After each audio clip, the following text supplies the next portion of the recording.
kailangan ko lang i-highlight, sinabi niya diyan sa sulat na yan, ang cocaine video.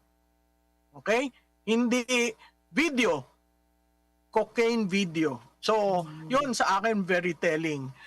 Para sa ating mga kababayan, sa tingin ko, klarado na ang mga pananalita ng ating Vice Presidente, ang reaksyon ng taong bayan, karamihan pumapalakpak dahil finally nagsalita na at nag-share si Vice Presidente ng ilang mga bagay-bagay na hindi natin nalalaman na sa kanya mahalaga. Mahalaga sa kanya ang pamilya, ang mga anak niya, ang asawa niya at ang kanyang nanay. Mahalaga sa kanya ang peace and order, 'di ba?